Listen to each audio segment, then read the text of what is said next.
Assalamualaikum warahmatullahi wabarakatuh. Kami dari kelompok 7 akan menjelaskan mengenai review jurnal kami dengan judul Determination of Fat in Olestra Containing Savory Snack Product by Capillary Gas Chromatography. Anggota kelompok kami ada 4 orang. Kemudian ini pembahasan yang akan kami bahas di dalam PPT. Yang pertama ada hasil studi verifikasi. Next. Pengiriman data laboratorium.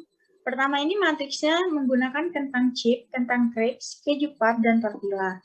Desain studi dan kinerja metodenya jumlah sampel 120 dengan level 6, total 0 sampai 10 gram per 30 gram porsi dengan 5 pengulangan. Rata-rata pemulihan lemak total 101 kurang lebih 6,2% standar deviasi, rata-rata pemulihan untuk lemak jenuhnya 104 kurang lebih 6,2% standar deviasi. Next. Presisinya jumlah sampelnya 40, kentang chip dengan berat total 0,5 gram lemak per 30 gram porsi dan 0,16 gram lemak jenuh per 30 gram porsi, 2 set 10 pengulangan. Kemudian untuk kentang crepes 0,5 gram total lemak per 30 gram porsi dan 0,16 gram lemak jenuh per 30 gram porsi dengan 2 set 10 pengulangan. Di sini untuk pengulangannya, nilai deviasi standar relatif untuk lemak total ialah 4,26 dan 4,98% untuk kentang chip dan kentang crepes. Kemudian untuk nilai RSDR untuk lemak tak jenuhnya 7,35 dan 11,53% untuk kentang chip dan kentang crepes. Untuk reproduksibilitas, gabungan dari 80 sampel potato chip dan potato crisps didapatkan RSDR untuk total lemak potato chip 7,33% dan potato crisps-nya 7,15%. Untuk lemak jenuh sendiri 11,36 dan 13,5% untuk kentang chip dan kentang crisps. Next. Kemudian ada data laboratorium sejawat, itu tuh matriksnya kentang chip dan kentang crisps. Akurasinya tuh dengan jumlah sampel 25, dengan level 5, dengan berat 0,3 gram lemak total per 30 gram porsi dengan 5 kali pengulangan. Rata-rata pemulihan lemak totalnya ada 88 kurang lebih 4,9% standar deviasi, kemudian rata-rata pemulihan lemak jenuhnya 95 kurang lebih 3,6% standar deviasi. Untuk presisinya sendiri dengan jumlah sampelnya 40, potato chip-nya dengan berat 0,5 gram untuk lemak total per 30 gram porsi dan 0,16 gram lemak jenuh per 30 gram porsi 2 set 10 pengulangan. Potato crisp sendiri 0,5 gram total lemak per 30 gram porsi dan 0,16 gram lemak jenuh per 30 gram porsi 2 set 10 pengulangan. Untuk pengulangan ini, nilai RSDR-nya total lemaknya ada 3,90 dan 7,33%, dan untuk total lemak tak jenuhnya 4,01 dan 8,31% untuk kentang chip dan kentang crisps. Kemudian yang kedua ada tindakan pengamanan. Di sini ada fasilitas dan peralatan. Yang pertama ada lemari es tahan ledakan, kemudian ada tudung asap, kemudian ada kacamata pengaman, kemudian ada sarung tangan, tahan asam dan basah, kemudian ada pakaian laboratorium. Hal-hal yang harus diperhatikan adalah analis harus dilatih di lokasi, kemudian pengoperasian pencuci mata keselamatan dan pancuran keselamatan, kemudian heksana yang dihangatkan dalam tabung centrifuge tertutup, kemudian tabung centrifuge harus bebas dari retakan dan goresan, kemudian enzim lipase bisa menjadi iritasi kulit dan menyebabkan reaksi alergi, kemudian menghindari semua kontak kimia dengan kulit dan hindari menghirup debu. Next. Jika terjadi kontak kulit, maka segera siram area yang terkena dengan air dalam jumlah yang besar. Intinya baca dan ikuti semua lembar data keselamatan bahan yang terkait. Yang ketiga ada cakupan. Dalam metode ini, mengukur total lemak dan lemak jenuh pada olestra yang mengandung makanan ringan gurih untuk pelabelan produk. Metode yang dapat diukur lemak ketika lemak tersebut berjumlah 0,2 sampai 10 gram lemak total dan 0,1 sampai 3 gram lemak jenuh per 30 gram porsi. Metode yang distandarisasi untuk mengukur asam lemak adalah C6, C24. Kemudian ada yang keempat, definisi. Definisi sendiri adalah jumlah asam lemak lipid dinyatakan sebagai trigliserida, kemudian jumlah semua asam lemak lipid tidak mengandung ikatan rangkap, ukuran porsinya 30 gram, cemilan gurih. Kemudian yang terakhir ada olestra, nama umum untuk campuran heksa, hepta, dan oktaester yang dibentuk oleh reaksi kimia sukrosa dan metil ester asam lemak rantai panjang dari minyak nabati. Olestra memiliki sifat fisik trigliserida, bekerja dengan cara yang sama seperti trigliserida selama memasak dan menggoreng. Namun olestra tidak dicerna oleh enzim pankreas atau lipase dan tidak memberikan kontribusi kalori saat tertelan.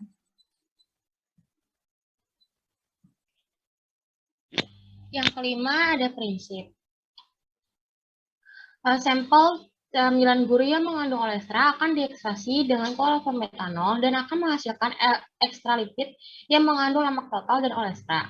Lipid yang diekstraksi dan dihidrolisis oleh lipase menghasilkan olestra yang tidak bereaksi dengan asam lemak. Asam lemak yang diisolasi diubah menjadi metil ester dengan boron trifluorida metanol dan dikontaminasi oleh kapiler kromatografi gas atau CGC menggunakan standar internal. Selanjutnya ada solusi standar.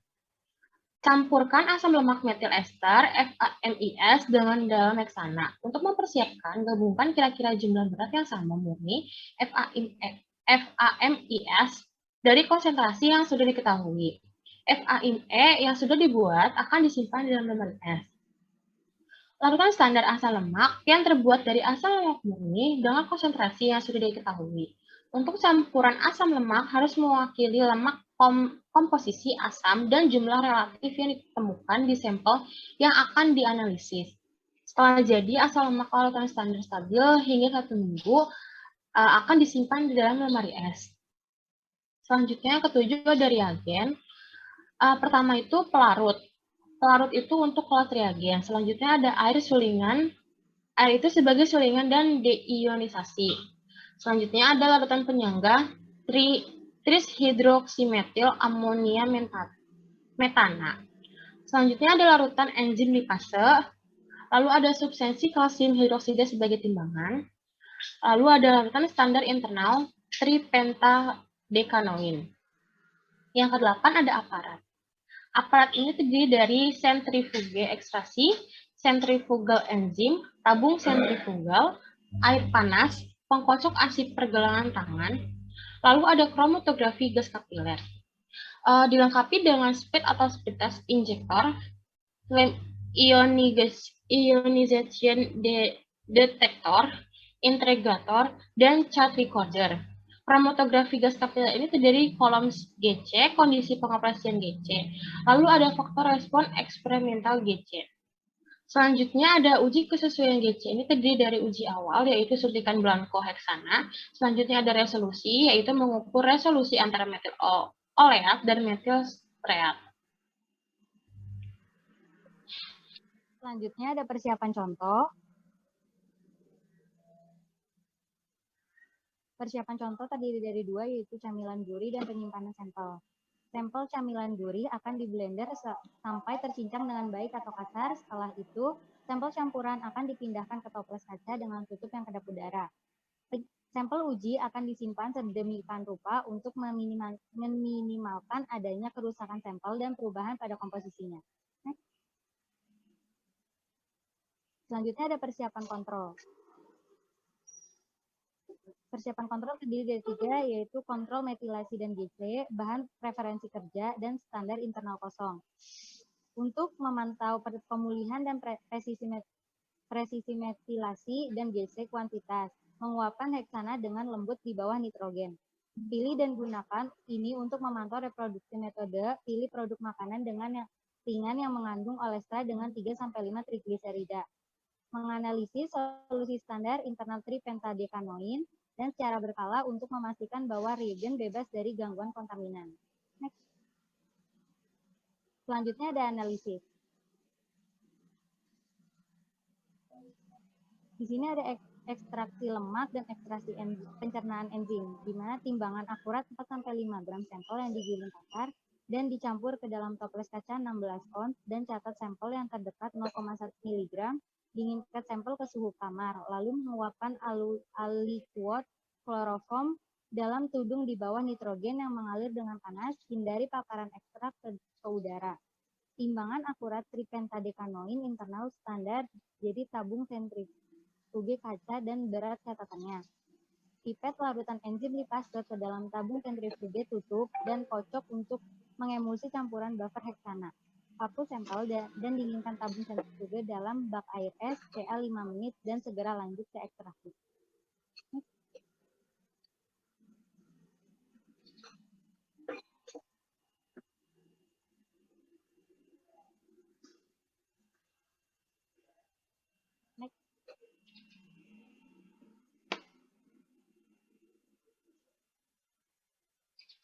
Ekstraksi asam lemak dan persiapan metil ester. Sampel adalah berawan setelah sentrifugasi. Lanjutkan sentrifugasi selama 10 menit tambahan. Upaya harus dilakukan untuk meminimalkan kontak waktu antara basis CA dan olestra.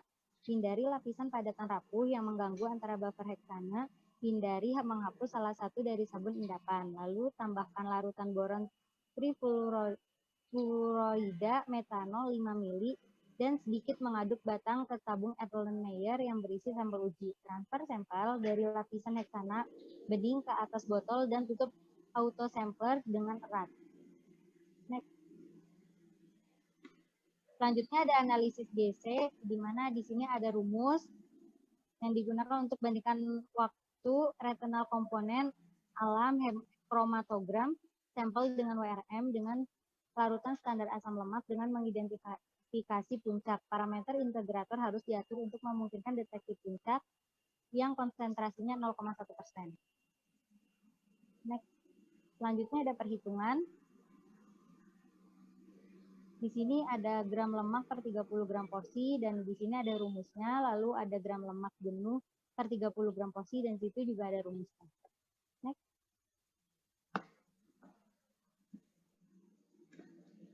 Lalu selanjutnya ada laporan hasil tes.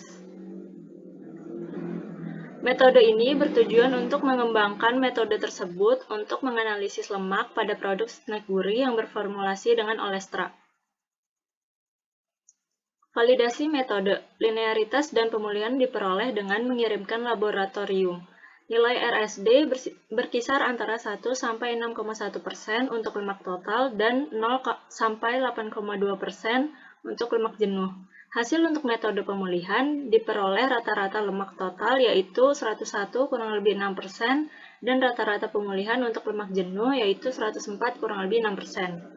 Linearitas dan pemulihan yang diperoleh oleh laboratorium rekan, nilai RSD berkisar antara 1,6 sampai 3,8% untuk lemak total dan 0 sampai 4% untuk lemak jenuh.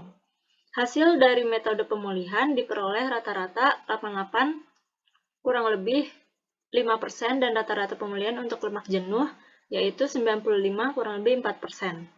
Next. Reproduksibilitas dan pengulangan. Nilai RSDR untuk lemak total untuk kedua jenis keripik kentang tersebut adalah 7,33% dan 7,15%. Sedangkan RSDR untuk lemak jenuh adalah 11,36 dan 13,50%. Linearitas pencernaan lipase dan kuantisasi GC. Hasilnya, linearitas yang baik untuk lemak total adalah 0 sampai 100% dan untuk lemak jenuh yaitu 0 sampai 28%. Kekasaran, ketepatan hasil dari suatu metode yang dilakukan tidak terpengaruh oleh salah satu variabel yang akan dipilih. Next. Sumber dan spesifitas lipase. Lemak total dan lemak jenuh dapat diproduksi oleh beberapa sumber enzim, kecuali oleh lipase lumafas. Hal ini dikarenakan aktivitas lipase rendah, jadi lipase lumafas ini tidak efektif dalam menghidrolisis trigliserida. Intervensi, memastikan bahwa peralatan seperti gelas dan reagen terbebas dari kontaminasi lemak. Yang terakhir ada catatan dan komentar. Untuk laboratorium, ini yang pertama ada pemulihan yang rendah karena sampel yang digunakan terlalu banyak. Permasalahan kontaminasi dapat diatasi dengan menggunakan tabung sentrifuge polietilen.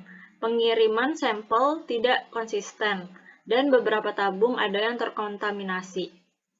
Lalu perlakuan untuk sampel yang mengandung lebih dari 3 gram per 30 gram penyajian. Pemulihan rendah lemak terjadi pada sampel yang diencerkan pada 10 mili.